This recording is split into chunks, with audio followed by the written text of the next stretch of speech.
ধান দেখতে পাচ্ছেন মাঠ ভরা। অনেকের সামনে এরকম ধান আছে ভাই, দেখছেন সবুজ শ্যামল ধান, দেখতে অনেক ভালো লাগছে। আমারও খুব ভালো লাগছে ভিডিও করতে, বিকেল বেলায় হাঁটতেছি আর ভিডিও করতেছি, ভাবতেছি কারণ ফেসবুক তো এরকম সবুজ শ্যামল পছন্দ করে, কি পছন্দ করে না?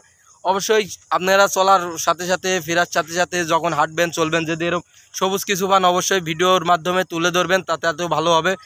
তো আমি যে কথা বলবো, আমার কথা হচ্ছে এটাই, আজকে আমি যাই ঘুরতে আসছিলাম, খুবই ভালো লাগছে যে ঘুরতে এসে, কারণ সবুজ শ্যামল দেখতে আসছে, ধান আছে, গাছ আছে, অনেক কিছুই আছে, এবং আমার ভিডিও করতে খুব ভালো লাগছে। অবশ্যই কেমন হয়েছে ভিডিওটা আপনাদের কাছে জানাবেন, এবং জায়গাটা কেমন লাগছে অবশ্যই জানাবেন। আমি চেষ্টা করতেছি আপনাদেরকে দেখানোর জন্য।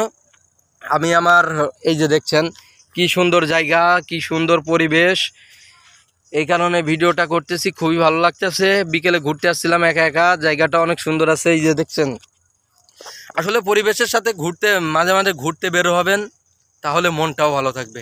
পরিবেশের সাথে নিজেকে একটু মানিয়ে চলার চেষ্টা করবেন। আর আজকে ঈদের দ্বিতীয় দিন, আপনারাও জানেন আমি ভিডিও করতেছি ঈদের দ্বিতীয় দিনে।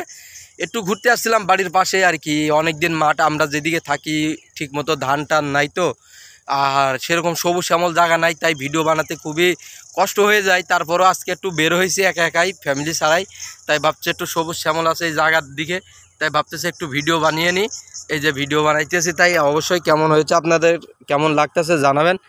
আমার কাছে খুবই ভালো লাগতেছে হাঁটতে এবং ঘুরতে, পরিবেশটা খুবই ভালো লাগতেছে, কারণ গাছ, সবুজ শ্যামল ধান, এই যে দেখছেন কি সুন্দর জায়গা, কি সুন্দর রাস্তা। এইদিকে প্রতিনিয়ত বাড়ি থাকলে আমি ভিডিও বানাতে পারতাম এবং আপনাদেরকে দেখা দিতে পারতাম সবুজ সবুজ শ্যামলের যে পরিবেশ, কারণ ফেসবুক খুবই পছন্দ করে ন্যাচারাল পরিবেশ, এবং সবুজ শ্যামল এইগুলা ফেসবুক খুবই পছন্দ করে।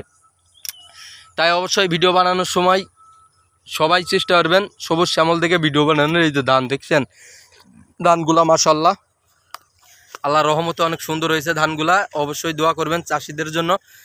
আর এই ধান যদি না হয় আমাদের কিন্তু খেতেও অনেক অসুবিধা হয়ে যায়, সব কিছুর দাম বেশি হয়, জানেন তো। আমাদের দেশে যদি তৈরি না হয় সব কিছুর দাম বেশি হয়, তারপরেও আমাদের দেশে যে পরিমাণ জিনিসের দাম, কৃষকরা তো ঠিক মতো দাম পায় না, অরিজিনাল দাম পায় আমাদের দেশে যারা আছে সিন্ডিকেট ব্যবসায়ী আছে, তারা কৃষকদের থেকে অল্প টাকায় কিনে নিয়ে যায়, নিয়ে গিয়ে তারা বাইরে অধিক দামে বিক্রি করে। এই জিনিসটা অনেক দিন স্টক করে রেখে পরে বেশি দামে বিক্রি করে, তারা অনেক ন্যায্য মূল্য পায়। অরিজিনাল আমাদের দেশের কৃষকরা তো ন্যায্য মূল্য পায় না, তাই তাদের জন্য দোয়া করবেন এবং আমার জন্য আপনারা দোয়া করবেন। এই ভিডিওটা কেমন হয়েছে অবশ্যই জানাবেন।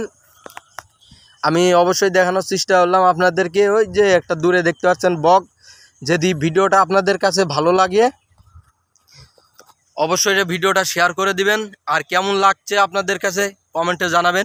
এরকম ভিডিও আরও পেতে যদি মন চায় তাহলে তাও জানাবেন, এবং সবাই ভালো থাকেন, আপনাদের জন্য শুভকামনা জানা। আপনারা অনেক ভালো থাকেন, এই দোয়াই করি, আল্লাহ তার কাছে দোয়া করে আপনারা যেন সবসময় সুস্থ থাকেন, ভালো থাকেন। আল্লাহ হাফেজ।